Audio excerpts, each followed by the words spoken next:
So why have we decided to do a Batman themed episode? Because Batman is awesome. It's as simple as that. And he's one of the most popular characters in pop culture. And he's been around since the 1940s and is still very relevant to today. So I think he's a great character to start off this series about iconic characters and which actors have portrayed them the best. Yeah, because that's the thing. We're picking iconic characters, but we're doing it in a way where we can figure out who may be the best one. So particularly for this Batman, there's a plethora of actors and different scenarios. Good word. Thank you. A plethora of actors and Ooh. scenarios. I'll use it twice. Say it once more. There's a lot of actors Yes. who play Batman in different films and different scenarios. So I think that's why this is a great place to focus on to begin with. Yeah, there have been a lot of reincarnations and a lot of different takes as well. Like, we've seen a lot of changes in Batman throughout the years, from quite campy stuff to dark stuff, and then, like, that cycle continues. And it's interesting to see how different actors approach the character and the differences and similarities between them. Definitely. So you might have to help me out a bit, and as we figure out where to start, because I watched the 1966 Batman film with Adam West last week, but from my understanding, things happened quite a lot before then. So we've got maybe the start of comics and also an earlier film that's not as well known. So Yeah, Batman was created in the 1940s by Bob Kane and Bill Finger. I think that's what his name is. They're like children sniggering at the word finger, but yeah, Batman was created for Detective Comics, which was basically as big as Marvel, and their main superhero was Superman at the time, and he was absolutely massive. He had his own like radio show, a very popular like series of comics, and Bob Kane was sent the task of creating a comic book character that was just as popular as Superman, and he basically came up with Batman, which was a lot more gritty and focused on more of like noir film, so like hard-boiled crime fiction, which, yeah, is a lot more gritty, a lot more grounded than Superman. And through the popularity of the comics, a 1940s serial was created for cinemas, in which there were 15 chapters, I think, quite short films in which cinema goers would go and see Batman on various adventures. And they were basically very bad films, very racist as well. They basically served as pseudo-propaganda in which Batman was often like tackled against Japanese crime lords, because at the time Japan had just bombed Pearl Harbor, and there was a lot of stigma around Japanese people and a lot of racism towards them, even in America. So yeah, basically they had these white actors portraying Japanese people in a very like racist caricature, and had Batman fight against them and show what an all-American hero can do against the Japs, as they're referred to in the film. yeah, I mean that's obviously not a good start for Batman, and I sometimes think that's probably quite indicative, as you mentioned, of the time. So of current, not all attitudes, but current attitudes in some sections of America, then portrayed on film in a very negative light, and then making things even worse for maybe the perception of Japanese Americans at that time, for example. Yeah, it was pretty much free reign to just be racist against Japanese people, like in just like storefronts as they had with black people, just saying no Japanese people shopping here. And there were a lot of like innocent Japanese people living in America, like they weren't responsible for the bombing of Pearl Harbor, but still they had to face the consequences of that, and had a really hard time in the 40s. Yeah, and I guess that's, as you said, it's like indicative of how important film can be to a society. Like if there's particularly back then, obviously we don't have the communication or the streams of technology available to try and maybe find out the truth, for example. So when you're simply seeing those things as, I know they're cartoons, I know they're maybe made up, Batman's a fictional character, but even so, that goes to show how much like showing a particular type of person, a particular race in a negative light is going to have an even further impact. Yeah, art and politics aren't separate, especially with film being quite influential and for the masses, and being governed quite strictly by the higher powers. Then they obviously will use it to influence people and try and represent certain groups in a negative light if there is, stigma around them. Definitely. So this kind of moves on towards the 60s. And before we talk about the Adam West series and the 66 film, what was going on with superhero films at the time? Was there... I mean, you mentioned Superman. Did we have anything else around that time? Not really. Not to my understanding. There was also a Superman, serial, which was on in cinemas, but I think it was even more low budget and poorly produced as the Batman film. So I think, the 60s Batman film with, what was his name again? Adam West. Yeah, I think that was a massive, step towards the popularity of comic book films in today's, cinemas. Great. So I came into this film, and here's where we can start maybe talking about the films in more detail. Ultimately, I think one of the outcomes of this episode is to try and figure out who the best Batman might be. Yes, that is the essential question, which we'll get to the bottom of. And what might help is going through the films. I haven't seen all of them. I think you probably have now. I haven't seen the 60s one, actually. Oh, so okay. You might need to enlighten me on that one. I've seen a few clips from it. Yeah. And it was quite enjoyable in how campy and ridiculous it was. But in a self-aware light, I think. Yeah. It seems quite, to have a little bit of tongue-in-cheek almost. Like, it's not totally oblivious to how stupid it is. Of course.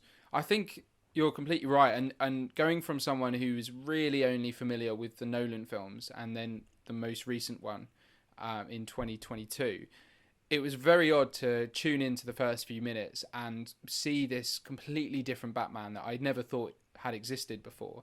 So it's extremely, I wrote down bat-centric. And what I mean is, like, in the first 5 minutes, you're introduced to a Batcopter, a Batcar, a Batboat, a Bat-ladder from the Batcopter. And what struck me as well is in the first few minutes, they need to go on this Batcopter to find something out. And you have a couple of shots of people looking out at the Batcopter and going, there's Batman, I wonder what he's up to. Yeah. And the 2022 film just now is so, like, it's in the shadows, they don't know the identity. Yeah. So I found that quite really odd, just going from, everyone knows him all of a sudden, everyone supports him in the original, but almost like changed. Superman. Yeah. Because obviously Batman was created as a reaction to Superman. Like, they wanted another big character. And I think in doing so, they stole quite a lot of aspects of Superman, which was this kind of all-American hero who, like, everyone goes, oh, is that a plane? Do you know what I mean? That's that whole line, because everyone looks up and sees Superman and he's here to save the day. And that's what they tried to emulate with Batman, with being this kind of, like, household name in which everyone loves him. But as we progressed through the films, you can see that it becomes more about hiding in the shadows and being a bit more mysterious, and the kind of a conflict between society, the police and Batman, where they're not entirely trusting of him until he gains their respect. Of course. They do touch on it a bit in the film, whereby they still don't know Batman and Robin's identity. And there's a reporter in one of the scenes that questions it, and the reporter turns out to be, you find this out quite early, Catwoman. Okay. And the reporter wants to find out, maybe Batman, if you showed your real identity, that might help. But it's funny because Robin's identity is obviously hidden, but all he's wearing is like an eye mask. Yeah. So for some reason, you can't tell who he is. But yeah, just talking a bit more about the film, it's incredibly theatrical. The performances by Catwoman, Joker, and the Riddler, very over the top. Yeah. The whole thing is so cheesy, and there's things that come up just saying "pow," "bam." Yeah. So, and there's a moment where the shark is attached to Batman's leg, and he tries to kick it off. Exploding shark, yeah. How wonderful. So I really enjoyed the first 30 minutes, and then it became a bit. The word you use a lot, jarring. Yeah. And in the end, I actually gave it a 5 out of 10 because on reflection, it was incredibly outdated, and it became really tiring and too over the top. It kind of wrapped up in the cheesiness at first. Yeah. Where this is quite novel. This is like a time capsule, but if the film is like an hour and a half or something like that, there's only so much you can take, really, isn't there? Yeah.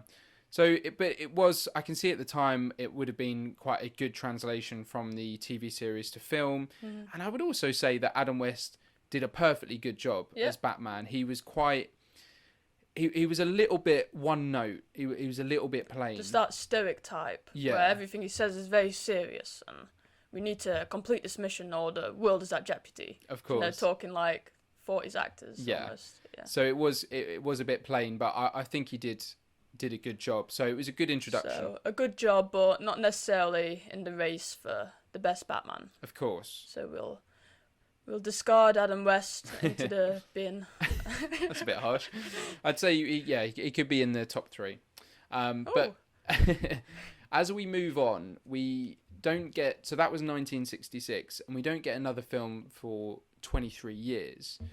Oh, that long? Yeah. Do you know what happens then? Is there more of an effort toward... I mean, we have a interesting thing that happens in cinemas anyway in the 70s, which is a lot more independent stuff. New Hollywood brought in a lot of gritty filmmaking and moved towards more taboo and mature films. Yeah.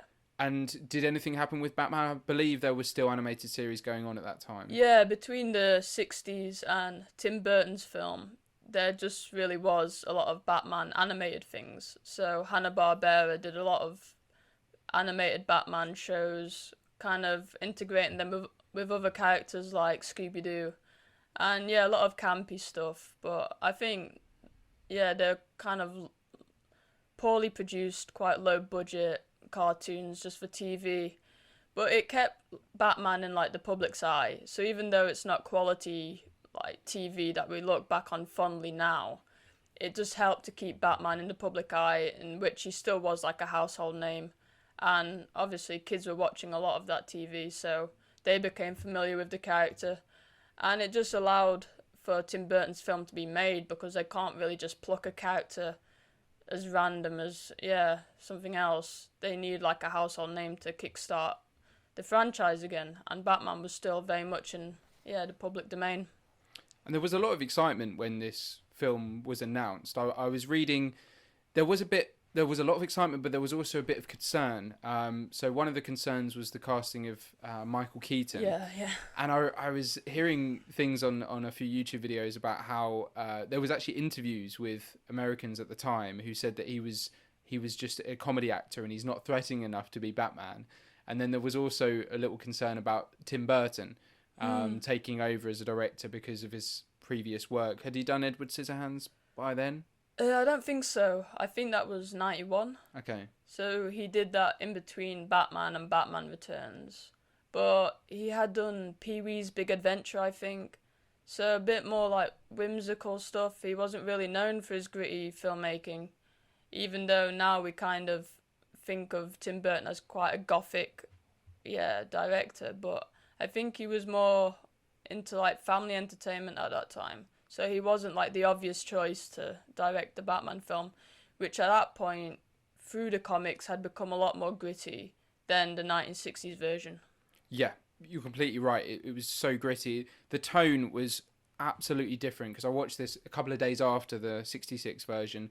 The tone, you couldn't get more different. So it starts off with a mugging taking place, and then the two muggers, the two thieves are on top of the building, and they're chatting and they're raising their concerns. One of them is raising their concerns about it's Batman. That fear around Batman, just like the icon of him. Like, he lurks in the shadows. He could be anywhere. Anytime, and criminals fear the idea of Batman more than him himself. So, it's that fear mongering around it. Of course. So, what were your thoughts on this Michael Keaton film? Yeah, I used to love it a lot more when I was like 13, 14, because I think it was one of the first 15s I'd watched, and it was kind of dark and interesting. There's a lot of creative choices made. I think Gotham as a character is really well done. Like, the city is perfectly captured. Is Gotham the setting of the 60s film? That's a really good question, and for me it doesn't seem like it is. Yeah, even if it's called Gotham, you don't get a sense of what Gotham is. And I think Tim Burton really revolutionised how Gotham is presented on screen. Like, it's so grimy, and the street's always wet, and it's very dark, and it feels like a hellscape almost, which is very close to how noir films were in the 40s, where the city was almost a character. And it perfectly, yeah, encapsulates Batman as well, because he kind of navigates these dark underworlds. And Jack Nicholson as the Joker is brilliant as well. I think he gives such an entertaining performance. But narratively, it's not very tight. I have the same opinion with Batman Returns in that the narratives just don't hold up by what we were given with the Nolan films, in which they had such strong stories. With these two Tim Burton films, it feels kind of a bit aimless, just kind of the villain and Batman going against each other, but with no like strong narrative thread to keep you entertained, but just a few choice highlights now and again. Yeah, just a quick one on Gotham as well. It's really interesting to have that as the fictional city, because when you do watch a lot of Marvel, for example, Iron Man's in kind of modern day America. I think he's in New York. Yeah, it's just New York. Yeah, and so I think it's really, I was particularly impressed with Tim Burton's take on it, because you can experiment with it as much as you'd like. I mean, it's got that American feel to it, obviously, like you mentioned, but it had really nice, like the way it was lit up, and some of the backgrounds, particularly for where the Joker was really nice. Yeah, it's just a very stylistic film. Like, we start to see some of Tim Burton's directing traits, like with the gothic imagery, and like, yeah, it just feels very atmospheric and grandiose. And I like Keaton as Batman. He's not my personal favourite, because I think Bruce Wayne needs to be sexy, to be fair, because he is like a playboy philanthropist, and I think he needs to have that kind of allure about him, where he's a bit mysterious and the girls like him, and he has that one character in Bruce Wayne in which, yeah, he's all about partying and upholding this public image of himself, but also that duality with Batman, just being a very depressing, dark character who's just seeking vengeance for his parents' murder. And I don't think Keaton quite encapsulates Bruce Wayne, really. He's just a bit too odd, I think. I think he's great as Batman, because he's quite intimidating and stern. Like, in the really dark suit, he feels threatening. But I don't really like him as Bruce Wayne as much. I think he's a bit too neurotic and a bit strange to be Bruce Wayne, who's meant to be this really sexy playboy.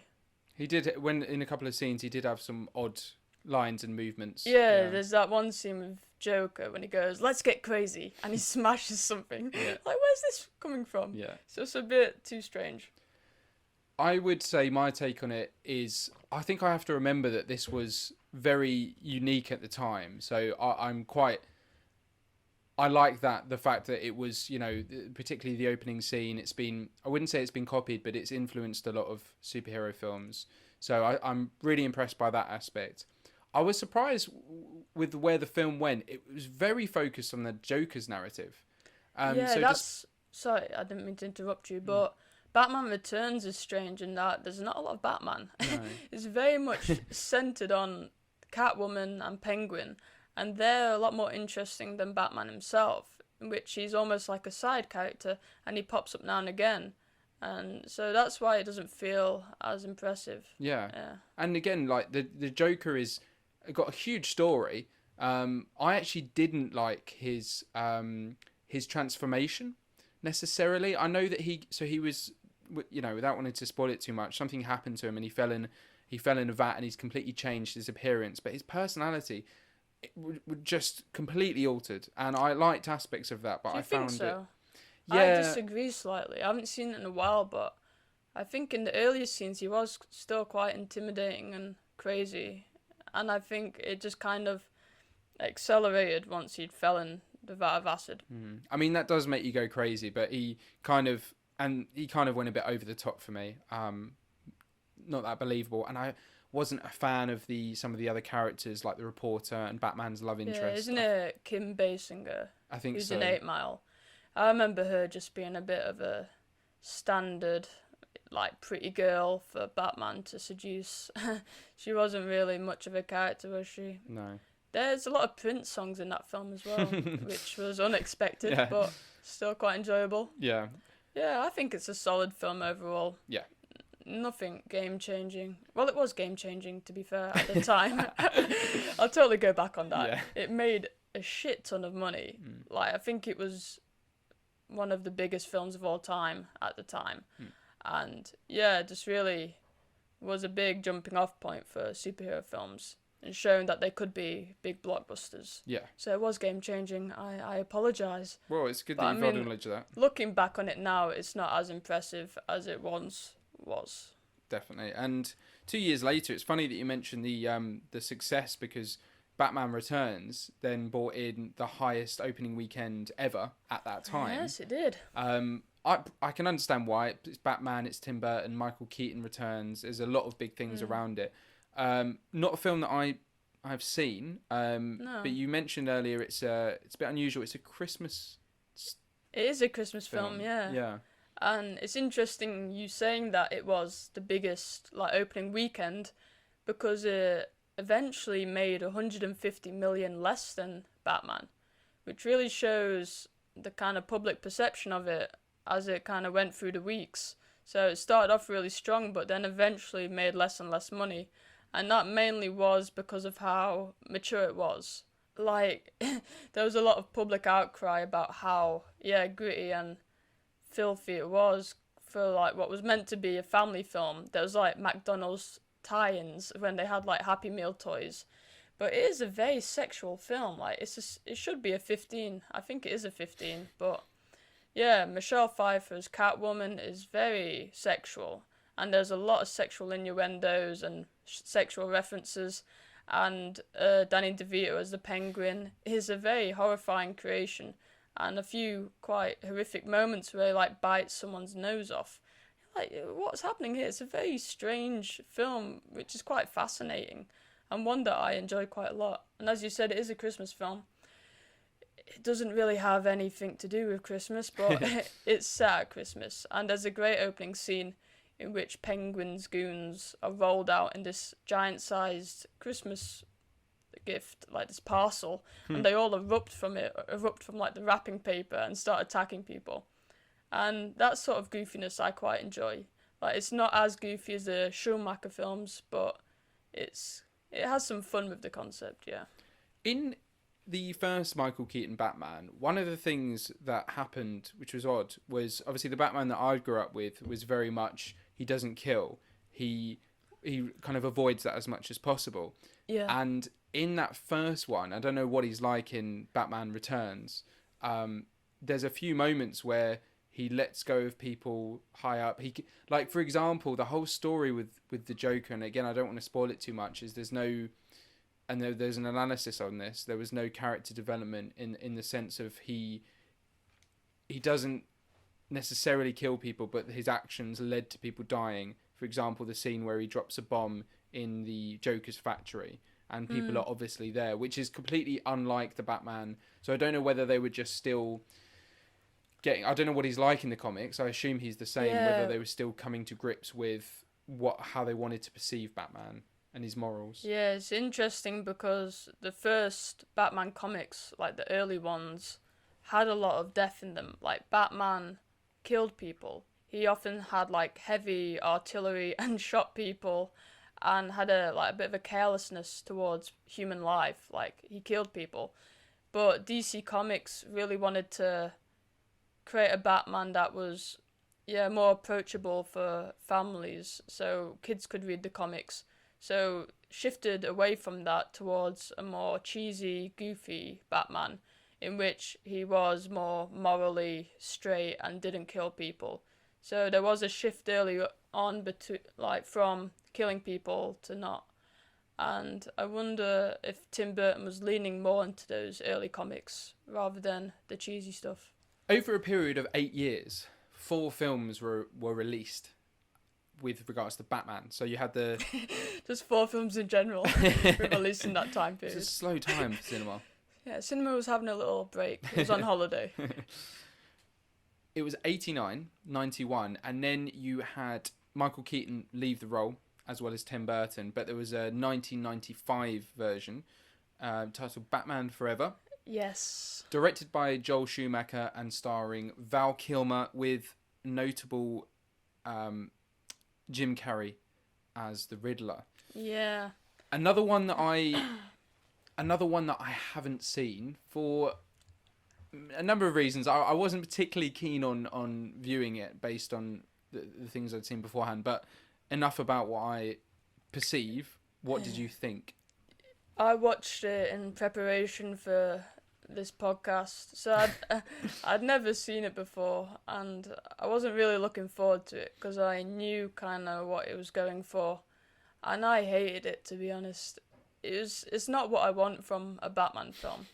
I want my Batman to be gritty, dirty, a bit more mature compared to other superhero films, but this was way too goofy and cheesy. Like, it just went overload on the camp, and Why do you think?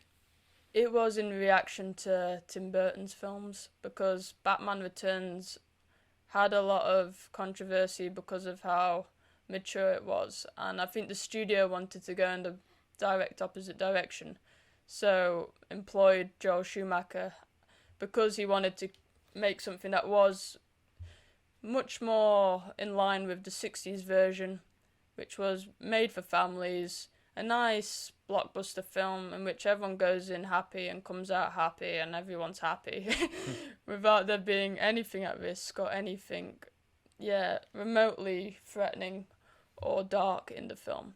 So it's kind of just a bit of a bland product of studio filmmaking. Bat nipples? Bat nipples, I enjoyed that part. That got me a bit tingly, but yeah, it's not good. I'm trying to remember what happened in it, but I literally can't. I remember the villain situation doesn't work because Jim Carrey is always goofy and over the top. That's just him.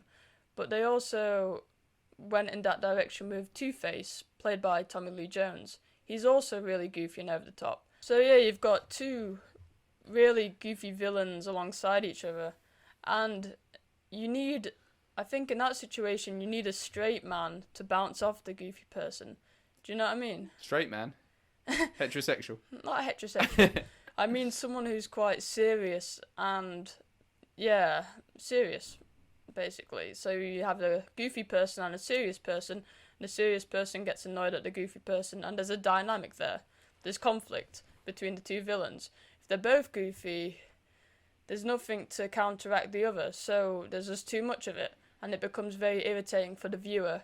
And I was just frustrated at watching these two actors just give it 110%, when really you needed someone to contrast to the goofiness, if you know what I mean.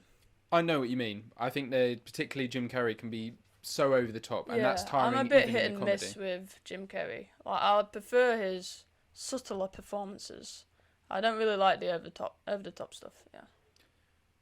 I think it's a good time to bring up the amount of fantastic actors that take part in these series. I mean, we're only about 4 or 5 films in, and the actors, there's many more, but just to name people like Jack Nicholson and Tommy Lee Jones and Michael Keaton, these are really good actors. And do you think it's because, I mean, the studio, the name itself, Batman being involved in that film, does that drag these kind of really high class actors to be in it? Uma Thurman? It's the money, really, I think. I don't think these actors care that much about the product. I think they will get a very nice paycheck. Like, I doubt Tommy Lee Jones is a massive Batman fan. I think I heard that he hated working with Jim Carrey. Like, he found him insufferable. You can see why. Which I can understand why. So, I don't know which actors are massive fans of Batman and which just want a big paycheck. It's hard to, distinguish between the two, but I would say it's more about the money. But going back to Batman Forever, I quite like Val Kilmer as Batman. He is the highlight of the film. He's the only good part of the film, I'd say. I think he's a really good Bruce Wayne. Like, as I said, I want my Bruce Wayne to be sexy, and Val Kilmer is a sexy man. And he's got that charm, but also that repressed pain. And you can see, the sadness in his eyes when he's kind of reminiscing about his parents' murder. So he's got, he looks pretty. He's got the swagger about him and the charm. But also you can see that pain inside of him. So I think he's a really good Bruce Wayne. But the Batman stuff isn't as interesting because Schumacher doesn't know how to create a good action scene. so it misses out on that department. But a solid Bruce Wayne. It received mixed to negative reception, but 2 years later, Batman and Robin came out, and this was something that Val Kilmer wasn't part of, so they recast George Clooney, and they also had Uma Thurman have the role of Poison Ivy. Okay, we were introduced to Poison Ivy, Bane, and anyone else? And Mr. Freeze? Mr. Freeze. Is it Dr. Freeze? Mr. Freeze played by Arnold Schwarzenegger. Is it Dr. Freeze or Mr. Freeze? It could be either. Whatever his name is, he's up and freezing everything with his freeze ray and saying a lot of ice puns in the process. A stupid amount of ice puns. Way too many. Literally like one every 10 seconds. I think a disclaimer for me, I didn't finish the film, and this... I really enjoy watching films, but I don't think I need to put myself through too much pain. I did, Alex. I suffered through all of this. I mean, share my pain. I mean, you've got the ability to do so. You are very good at sticking to any film. I don't. You think you rarely turn a film off. No. I'm a bit different to that. So. Tuned into the first 15 to 20 minutes, and then I couldn't last any longer. In fact, I actually then showed my housemates the first 15 to 20 minutes because I wanted them, in a weird way, to experience that pain. Yeah, you wanted to realise it wasn't just you who was going insane. Yeah. Yeah. So, interestingly, the title sequence is actually quite good. I like the... we were just watching a video on it, actually, but I like the logo, the Batman and the Robin appear. The first 10 seconds are good. You can say that at least. But then my issue straight away, and I was watching it from sometimes, you view films just kind of laid back. This was a very analytical watch, which shouldn't have been for this film, but you start off with sequences of close-ups with the bat armor, and you see the bat nipples again. See someone's arse as well. Nice close-up of someone's bum. Yeah, which is not what you need. And there's a lot of sexual stuff in these Batman films. I've no idea why. I enjoy it, but a 5-year-old might be a bit turned off. And then you've got chase, or you've got them jumping in the Batmobile, and then you've got them racing to where Mr. or Dr. Freeze is. He's taken over a museum with loads of ice, and then you see a few really strange encounters, and then scenes where the choreography is terrible for the action. And then for me, it was too much when we were then introduced to Uma Thurman and then Bane, and I just couldn't do it anymore. And upon researching it a bit after, it's been widely accepted as being one of the worst superhero films ever made. Yeah, I'd go as far as to say it's one of the worst films, period, ever made. It's horrendous, but in an enjoyable way. I'd say it's so bad it's good. There are so many ridiculous moments that you've just gotta love it and kind of appreciate it for how bold it is. Literally, as that first scene you say when they're stopping Mr. Freeze or Dr. Freeze in the museum, there's loads of ice everywhere. So Batman and Robin click their heels like that, and ice skates pop out their shoes, and they start to skate on the ice. And there's stuff like that you just can't believe you're watching. And there's stuff like that throughout the entire film where you're like, what is happening? It's unbelievable. I had a great time, just kind of being quite bemused and having a lot of cringe. Yeah. It was a cringe fest, I have to say. It was probably one of the worst scripts I've ever seen, because the first line is Robin saying, the chicks dig the car, I want a car. And then you have Mr. Freeze, as you said, saying ridiculous puns, and even Batman's reveal of him saying, I'm Batman. But what's your take on, because we mentioned the actors, so George Clooney as Batman, what did he probably hasn't thought? He's terrible. Yeah. I love George Clooney. He's a great actor. He's been great in a lot of things, but he's sleepwalking through this film. He seems half dead. He has no charisma whatsoever. He just seems to be there for the money. And I couldn't believe for a second that I was watching Bruce Wayne or Batman and not George Clooney. It just could have been any actor in that case. But I think Robin is even worse. Chris O'Donnell is so obnoxious. They're really trying to tap into the 90s craze of like X Games and like skateboarding and motorcycling. Is that a word? Yeah, dirt biking or whatever, and that, yeah, just really trying to tap into the 90s craze of that sort of thing. Because there is a chase scene on like motorbikes where they're having this race, and yeah, it's just really terrible. The backdrop was interesting. I liked some of the scenery, but that's about it. I didn't even like that. I think, yeah, the sets are quite amazingly put together, but again, they look so artificial and fake. There's just a tackiness around the film. It all feels very cheap and tacky. Feels like a video game almost. It feels like a TV movie. Yeah. And I think the worst performance in the film is actually Uma Thurman, who I again love. I love her in Kill Bill and Pulp Fiction, but she's so terrible and cringy. And the script's terrible. There's parts where she just talks at the camera explaining her plan. And you're like, this is not how you write a screenplay. This is not how it's done. You've got to give exposition naturally through conversation. You can't just have the character talk at the camera. That's not how it's done. And yeah, I just slowly descended into madness while watching the film and was in a bit of a haze afterwards.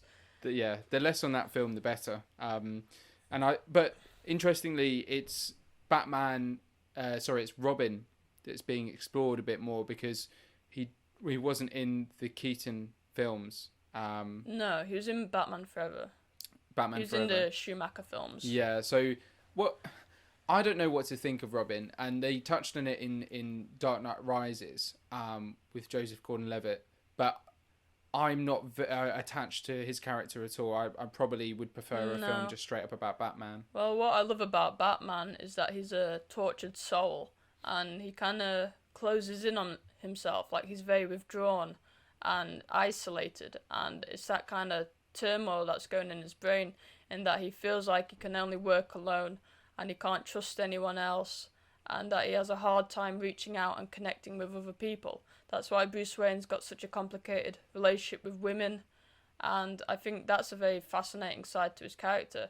And the fact that he'd be open to having a partnership with someone just seems bizarre. Like, I can't see Batman being able to connect with a young boy and having him be part of this team, and that's explored in Batman and Robin. The idea of Batman trying to become a team player, but even then it's unconvincing. I think Batman works best when he is alone and he is isolated and he's just prowling the streets by himself. After that film, there was an 8-9 year gap. I don't think many people wanted to touch it after the pretty bad... And the train wreck.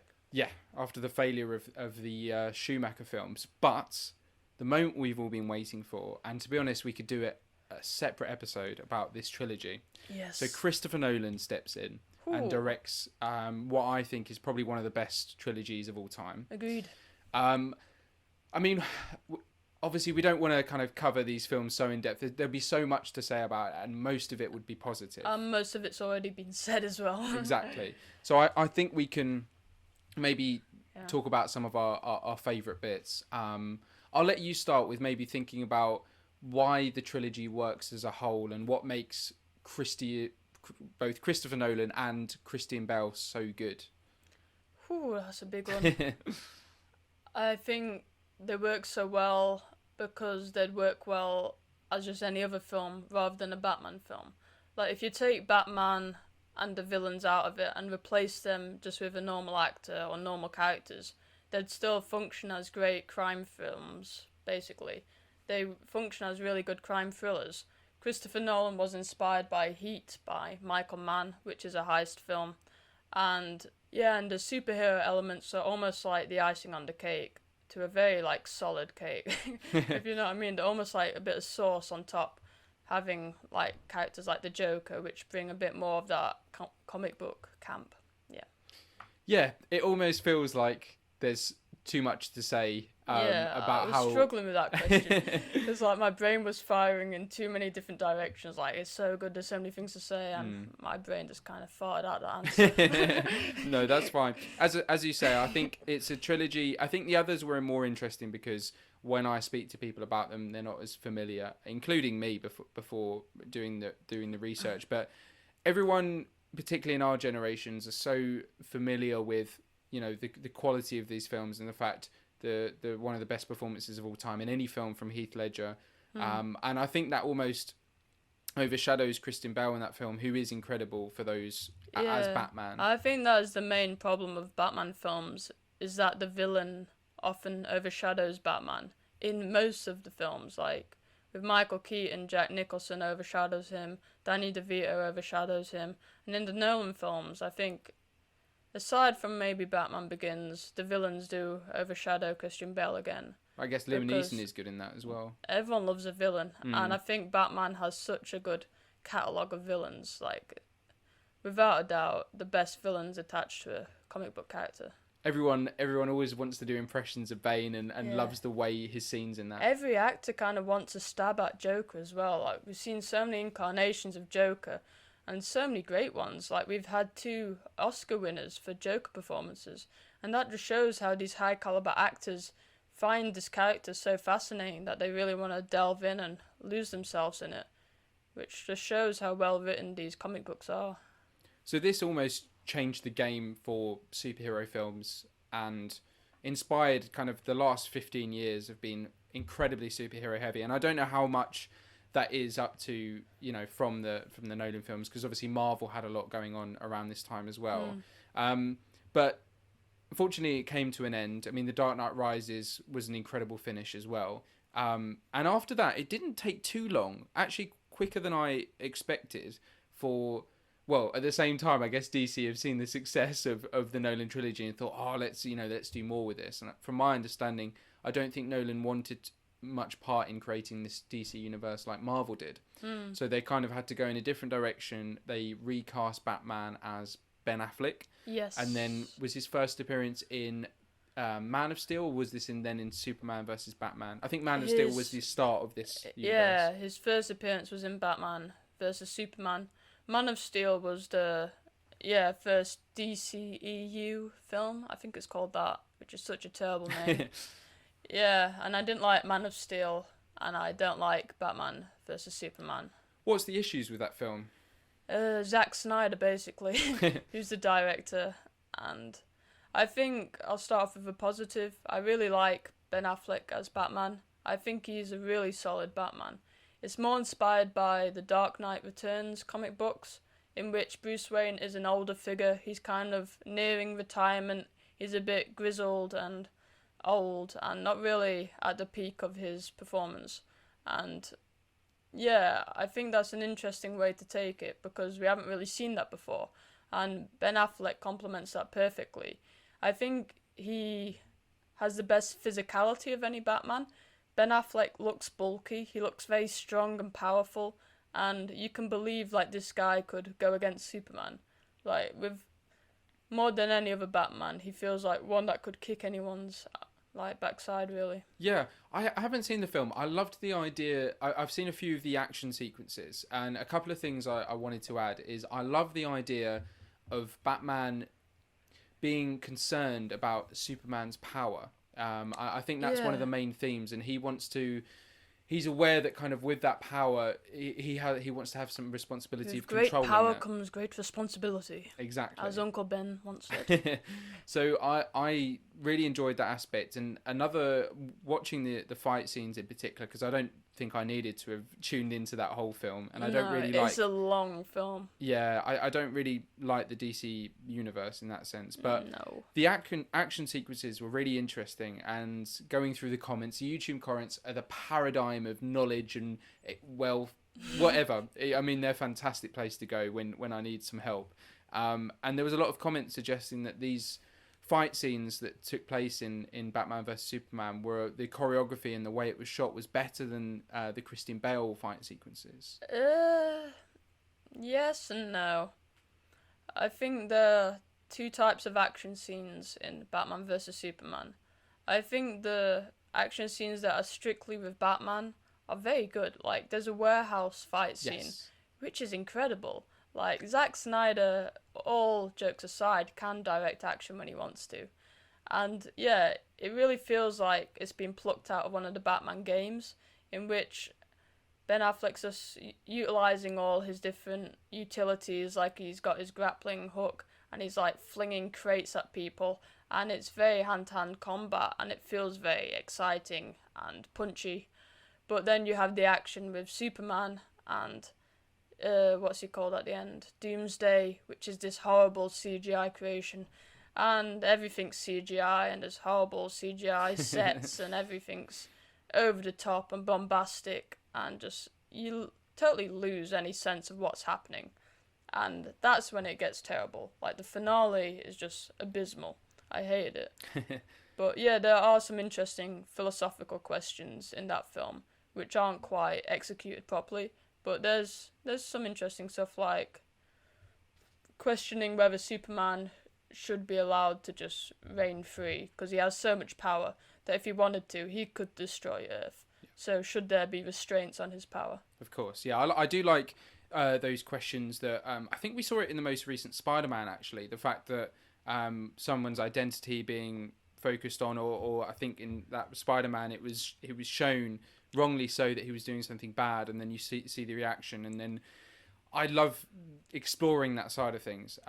But when I was watching some of the fight scenes, I really dislike when there was no kind of, I wasn't scared for either character and they were just punching each other, but nothing. No, there was no blood. There's no consequences to the actions of their fighting. Yeah, it's called Batman versus Superman, but there's probably about 10 minutes of fighting between them. And it's such a letdown. And there's no concrete reason to why they would be fighting anyway. There is a slight thing that Batman doesn't trust Superman and his power, and Superman's just a bit pissed off at Batman. But there's not enough there to justify it. And the action between them is just a bit, flavourless, because Superman is an indestructible person, and Batman's got this massive mech suit on, which is like, he's basically a transformer. So there's no weight to it, as you said. And yeah, I've got nothing more to add. Ben Affleck is obviously, he's the Batman in this universe. So is there a couple of other films that he takes part in? He pops up in Suicide Squad for a brief period of time. He's like pursuing Joker in a Lamborghini, but that's about it. And then he's obviously in the Justice League, which is another film that flopped. Like, nobody liked it. It didn't make that much money. What happened with this new cut, though? I was so confused about it. Basically, Zack Snyder was directing Justice League, but then his daughter commits suicide halfway through production. Oh, wow. So, tragic circumstances. He obviously couldn't continue directing and had to deal with that. So Joss Whedon was brought in to direct, who had helmed the Avengers films, which were very successful. So it seems like a logical leap between directing the Avengers to directing Justice League. But they're two very different directors. Zack Snyder likes everything very dark and serious and gritty, but Joss Whedon likes it campy and fun. And there's basically a whole mishmash of tones in that film because of the two different directors, in which Joss Whedon pretty much abandoned 90% of the footage that Snyder had shot. And the end product is just an absolute mess of a film. So there's a big like petition by fans to get the Snyder Cut released, which is basically a Justice League film solely directed by Zack Snyder with all his creative input. And yeah, through the popularity of that petition, it got released. Have you seen both? 3-hour-long film. I haven't seen the Snyder Cut, no. I don't really have any intention of, because it is so long. But I hear it's a massive improvement. Yeah, and I can't think of many other scenarios that happens where you've got two films that are released that they're basically almost the same in that they are taken from the same studio with the same, obviously, with a lot of different cuts and a lot of new footage. But I would be interested to watch both and have a look at the differences and see how much, because that reminds me of Star Wars: A New Hope, where the original cut was so different to just based on the edits. Yeah, but the thing with the Justice League is that you can access both cuts, and not with Star Wars, in which George Lucas changed things, but then you weren't allowed to access the earlier versions, which is totally not how it should be done. You can release as many cuts as you like, but always have the originals available. Like, you can't just write over the past. But yeah, I think that's a really interesting case study. I think it's great, to be honest, that a director can release his film with total creative freedom and actually improve upon a film. Like, that's a case where I don't think it was done cynically. It was done out of love for the product, and good for him. Yeah, I wonder. Obviously, those were quite unusual obviously, those are quite unusual circumstances. But I wonder if this has happened before or has been close to happening, whereby a directorial change might have occurred, or maybe a director didn't have as much say over the final thing that was released, so that he wanted to then maybe edit his film more or change the editing. It might be quite interesting to find out. The only example I can think of is Bohemian Rhapsody, which was being directed by Bryan Singer, but then all these controversies came out about him in terms of like sexual assault, so he was fired from the project and Dexter Fletcher was replaced. And I can't see being any like differences between the directing styles. Like, it seems like quite a complete film. But yeah, that was quite a massive directorial shift, but yeah. So we've had the Nolan trilogy. We've then had this DC universe, which, if I'm right in understanding, Ben Affleck is still a part of, because he will be in 2023's Flash. Which is a crazy film that's coming out, because are you aware of the Ezra Miller situation? I'll do a little divergence onto this, because Ezra Miller is Flash. He's the star of Flash, but he's just gone off the rails publicly. So he's basically been involved with a lot of fights and assaults outside, and had this kind of farm where he invited underage girls to smoke weed, and owns a lot of guns. A lot of strange stuff attached to Ezra Miller. So they don't really want to release Flash because of what? So it's all being filmed? It's all been filmed. They're kind of delaying it for a long time because of everything that's gone on with Ezra Miller.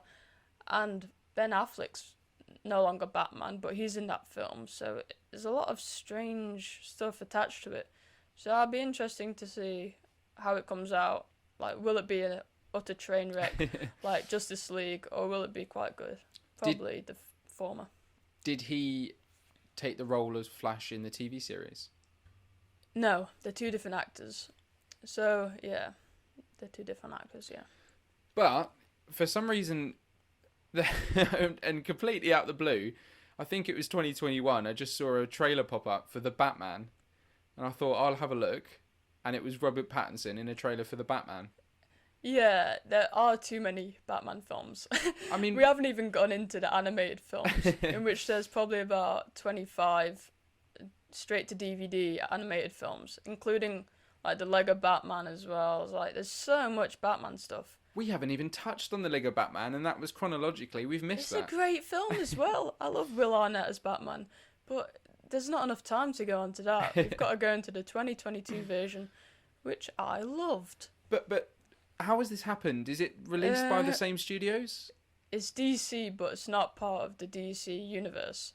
So it's it hurts my head totally sometimes. Well, everything that is Batman related is DC because they own the character, but it's not part of the universe. So it's a separate film. But why?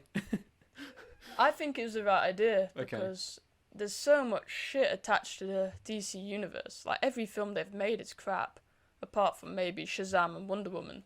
So I think it's good to leave that crap behind and create your own little non-crap series of great Batman films directed by Matt Reeves, who is responsible for the Planet of the Apes films, which are stellar. That's another great trilogy. Which are absolutely great. So it seemed like the right guy for the project, and I love Robert Pattinson in the role. I think he's brilliant.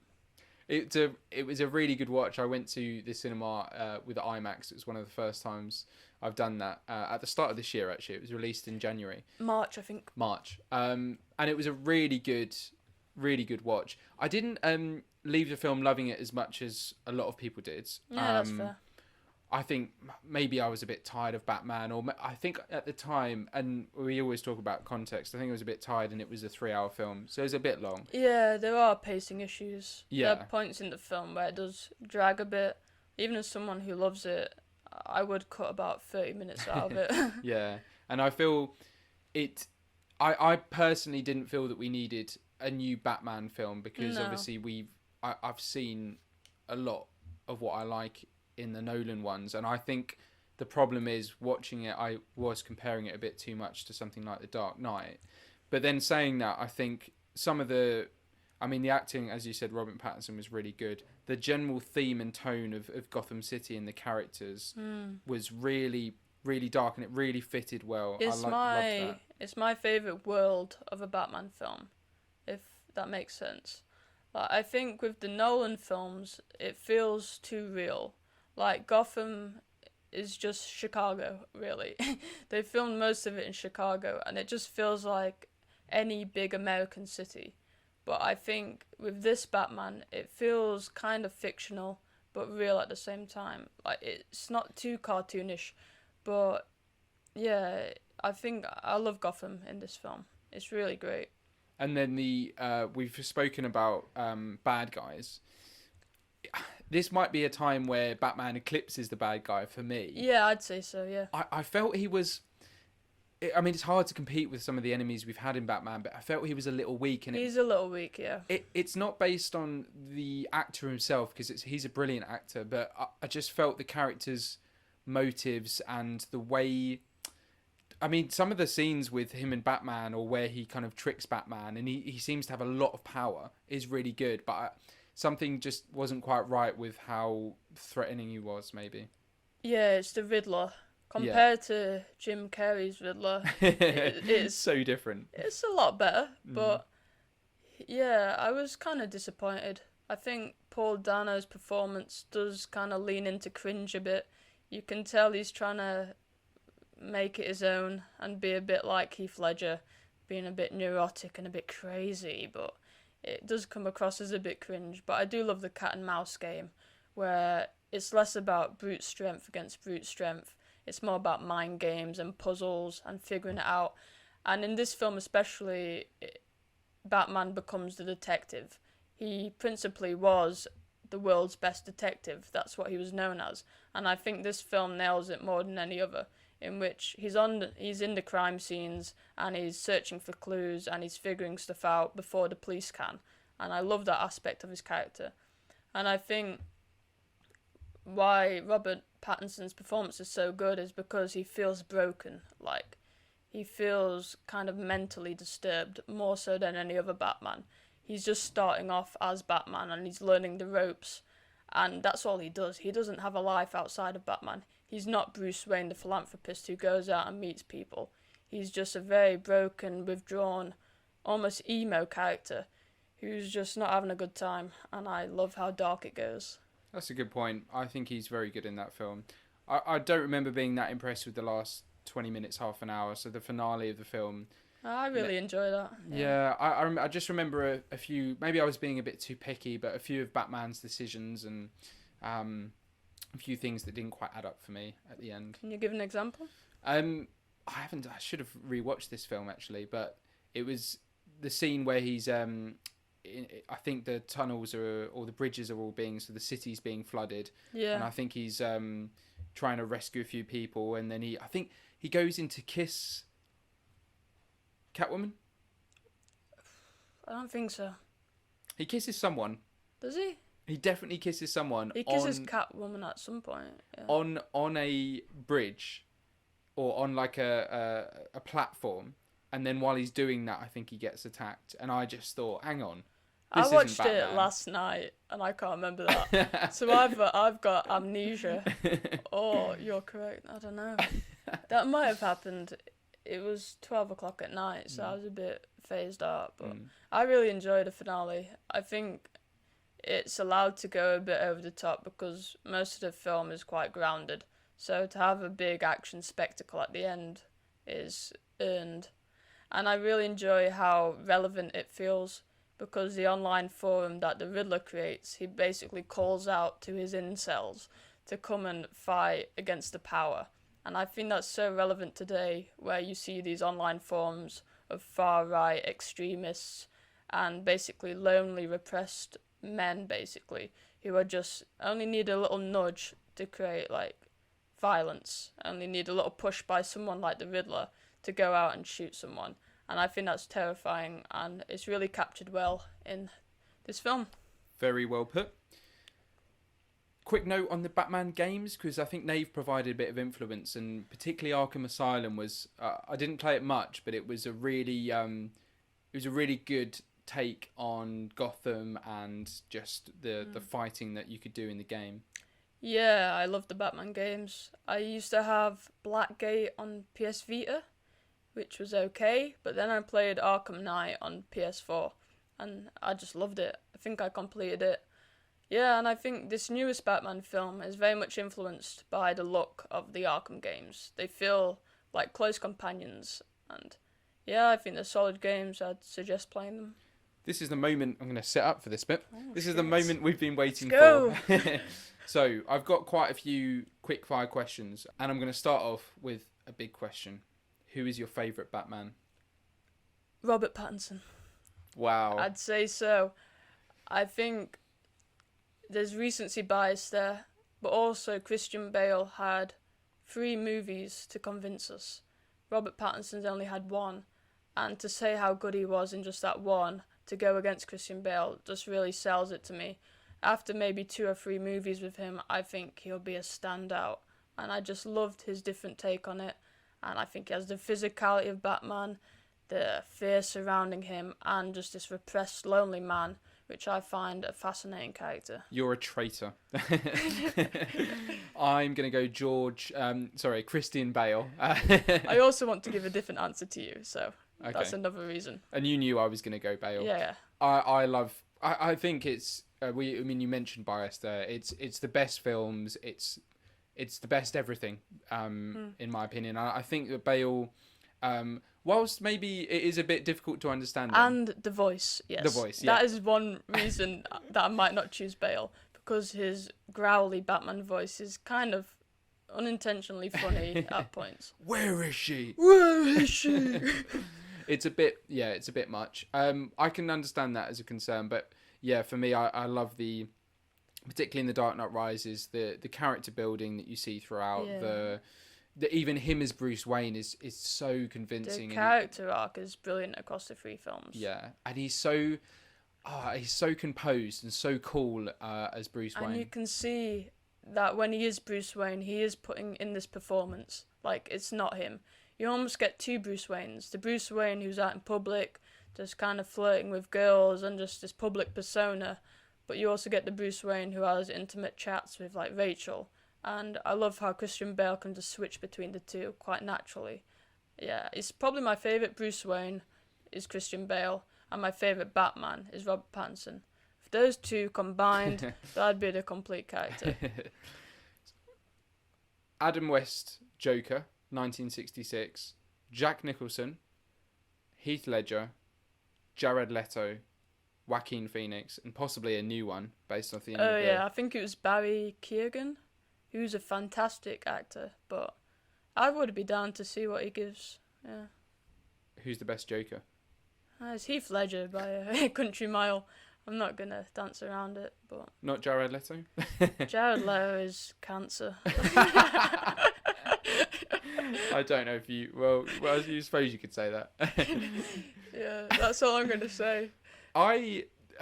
Joaquin Phoenix was really good. It's hard to kind of bring that up in the same way we're talking about Batman, because it feels like a completely different film. In fact, if it wasn't even called Joker, or if it wasn't about that, it could be a very interesting film. Yeah, it's basically Taxi Driver with Joker. Yeah. And he plays it very well, but I mean, he's phenomenal. But yeah, Heath Ledger when you kind of rewatch The Dark Knight, and I think we should probably agree that it's one of the best films ever made anyway. My second favourite film? There we go. I question myself then. When you see the way he like controls his scenes, and you've got the scene where he walks into the mob and he puts the guy's head on the pencil. Yeah, that's horrible. You honestly, when I've seen this so many times, but you're drawn in at every single word he says. And that thing he does with his mouth, like licking the side of it. Yeah. Like those little nuances, he just feels like a real character. It's just terrifying. He really does terrify you. It's one of the best performances of all time. Like, it's been said to death, but he's so iconic. Like, every single scene he just steals. Like, Batman just doesn't have a chance against Heath Ledger. Like, in terms of performance. Yeah, I'd hate to be an actor who's in the same scene with him. Yeah. I was going to ask you for the best film, but we'll do bar The Dark Knight. What's your favourite Batman film? The newest one, yeah. The 2022 Batman. I think it's fantastic. And I'd love to see more films in that world. Nice. But yeah, The Dark Knight is much better. I'd probably go, for me, The Dark Knight Rises slightly edges it. I love Tom Hardy as Bane. And I think I can remember a few really interesting scenes toward the end when I think Bane's taken control of Gotham, and you've got the scene on the ice, the scene where he's walking into the stadium. It's some really good stuff. It's an epic film. It leans more into spectacle, like a little too much into spectacle for me, but it's such a satisfying conclusion. Yeah, and I love Tom Hardy. The opening's fantastic as well when they hijack the plane. Oh, yeah. And it's the best thing about Nolan's films is that it's mostly practical, and they did all those things for real, so it looks fantastic. The worst film I think we clarified is Batman and Robin. Was there another film that was quite disappointing in the list? Batman Forever was horrible. Like, I watched that film thinking it'd be much better, and I still gave it like a 3 out of 10. And when I saw that, I was like, how bad is Batman and Robin? Like, this is meant to be worse. I don't know how it can get any worse, but somehow it did. So those two Schumacher films deserve to just rot somewhere. I hate them. God, you're being a bit harsh today, mate. I know. You've got Batman's a sacred character. You can't be messing about with him. Yeah. Best moment from any of the films? Good question. There's too many. Maybe the interrogation scene with Batman and Joker, when Batman just like hijacks the interrogation and he's asking where Rachel is, like, where is she? And he's just slamming his head against the table. It's so intense. It's great. I would say either from that film where you've got the opening heist scene with the Joker. Oh yeah, didn't clarify The Dark Knight. Yeah. Or even from the recent Batman film, I love the scene where she walks in and they've got the new bat technology where he can see the eyes. And I love that scene when they're in the club. I think it's a really tense scene. Yeah. Because she has to look at everyone long enough to identify them. And she looks at people a little too long and they get interested in her. Yeah. And she's put in a very vulnerable position. It's set really well, and it provides a lot of tension, actually, that scene. And finally, the funniest moment from a Batman film. Intentionally or unintentionally? Either. There's a lot of funny stuff in Batman and Robin. Maybe in Batman and Robin, where he gets out the back credit card. So he goes, I never leave the cave without it. I'm like, oh God. There's too many funny bits in that film. But intentionally, there's a lot of cute comedy between Alfred and Bruce Wayne in the Dark Knight films. Like, there's a lot of banter between them, which I quite like. So I couldn't name a specific one, but they do have a nice banter between them, which is quite nice. I agree. And finally, how does Batman compare to the rest of the superheroes? You know, we've got a lot in Marvel, we've got a lot in DC. I can't think of many outside of this, but yeah, how does he compare with the others? He's my favourite superhero. Yeah, I'll say that. Mainly because of the Nolan films, but I just love the idea of Batman. I think his origin story is so cool. And just having this really tortured soul, just seeking vengeance in the night, and just never finding it, is just kind of sad, but also amazing. And he has the best villains as well. But second to that would probably be Spider-Man. Oh, yeah. They're like the two main ones, aren't they? Yeah. Probably the two most well-known superheroes. I'd love to see them in a film together. I've never liked Superman. Liked Superman. No, he's really too dull. lame. He's lame. Yeah. There's he's not from England about either. Him. He's just I don't know why I went really Brexit there. He's not from England, so he's not my superhero. I meant he's not from like Earth. Yeah, that's a bit speciesist, but yeah, he is lame. He's almost like too good. yeah, He's like a little goody two shoes, like saving the world. Like there's nothing risky about him. No. He's just got his little speedos on. He reminds me of And Captain Marvel. I've never had an actor where I've latched onto him and liked him. Like Christopher Reeves, I think he's really good, but nah, not for me. Don't like it. Well, at least Batman's for you, and hopefully this episode has been for other people. I think it's been really. It's been a long one. Yeah, it's a good to There's have. a lot to talk about. Good to have an in-depth conversation about all these Batman films, and hopefully it leads maybe people to maybe watching a few of the older ones, because as I said, we all know so much about the Nolan trilogy, but there are some. There's so much you don't know about. Like even researching for this video just opened up a rabbit hole of Batman content that I didn't know existed. And it makes me appreciate the character more, and definitely everyone that gets involved. Have you read any Batman comics? I haven't, no. The only thing I've read is The Killing Joke, which is probably the most famous Batman graphic novel. And that is incredible. If anybody wants any reading material, I'd suggest that. Why not? I don't have an answer. You should. See you next time.